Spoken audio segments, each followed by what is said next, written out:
আমরা চাই আমাদের বেতন আমাদের ফেরত দিতে হবে। আমাদের কেন বের করে দেওয়া হলো, আমাদের জবাব দিতে হবে। আমরা জবাব চাই। আপনাদের কি কোনো ধরনের নোটিশ বা কোনো ধরনের আমাদের কোনো নোটিশ দেওয়া হয় না। আমাদের কোনো নোটিশ দেওয়া হয় নাই।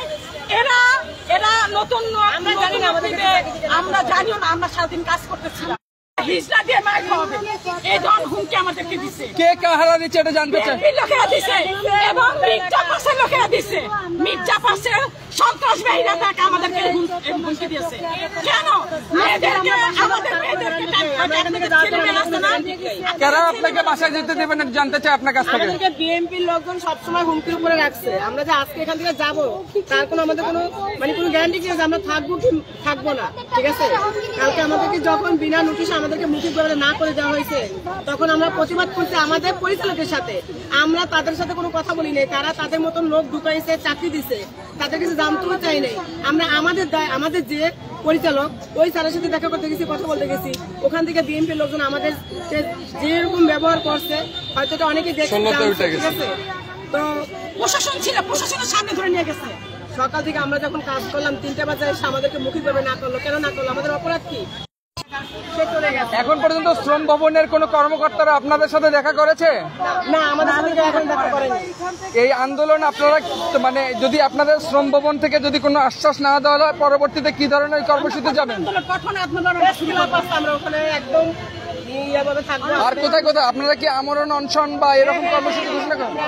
আমরা আমাদের চাকরি না পর্যন্ত আমরা অনশন করবো। আমরা ঘরে ফিরে যাব না।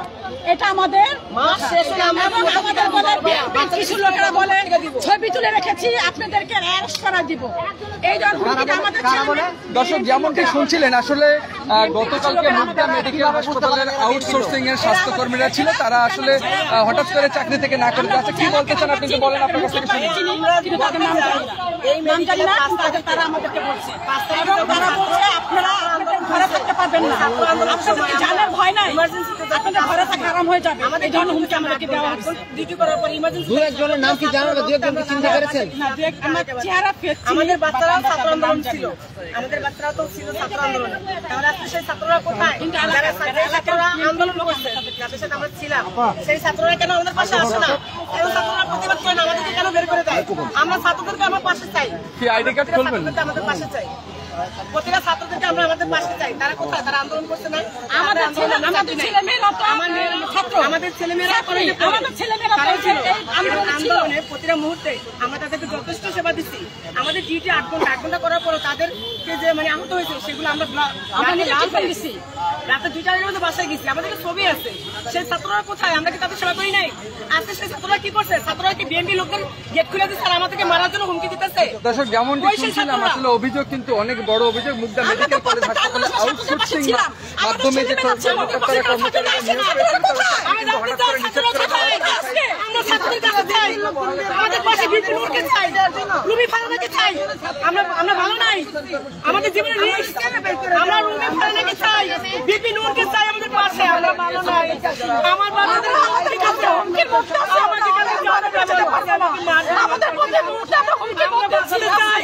আমরা এই দেশের না, আমরা এই দেশের নাগরিক, আমাদের এই দেশের নাগরিক। আমরা বাঁচতে চাই, আমাদের কর্ম করে খেতে চাই, আমাদের কর্ম করে আমাদের নাগরিক বুঝি না, আমাদের হুমকি দেবে বিএনপি জামাত বুঝি না। আমরা দেশের নাগরিক কর্ম করে খেতে চাই, আমাদের চাকরি চাই। আমরা আমাদের শান্তিমতো বাঁচতে চাই। আমাদের সরকার থাকে সেই সরকার নাকি স্বৈরাচার। তাহলে এখন যে সরকার আছে সে কি? সে যদি ভালো হয় তাহলে কেন আমাদের দেখে না? কেন দেখে না? ঢাকা 9 আসনে সাবের হোসেন চৌধুরী ছিল, ভালো ছিল না। এখন যদি ঢাকা 9 আসনে মির্জাপুর থাকে তাহলে সবাই একজন প্রতিনিধিকে সবাই এক থাকতে হবে। মির্জাপুরের কাছে তারা নির্বাচনে ক্ষমতা আসে নাই, তাদের কোনো ইয়া নাই, কমিটি নাই, কোনো কিছু হয় নাই। তারা আমাদের আমরা নারী, আমরা মেয়ে মানুষ, আমাদের ঘরে সন্তান আছে। আমরা কিভাবে আসি বাসার দিকে বের হই? দরজা লাগিয়েছে, আমাদেরকে হুমকি দেয়। আপনারা আমরা নীতি তুলে নামছি। নাম জানেন কারো যারা হুমকি দেয়? জানি না, যেমন ঠিক আছে ওনারা আমাদেরকে হুমকি দেয়। দরজা লাগাই রেখেছি বাসার থেকে। আমাদের এলাকার লোকজন বলে যদি বাঁচতে চান ঘর থেকে বের হবেন না, বাচ্চাদেরকে নিয়ে যাবো, হাত থেকে বাঁচতে দেবো না, গুম করে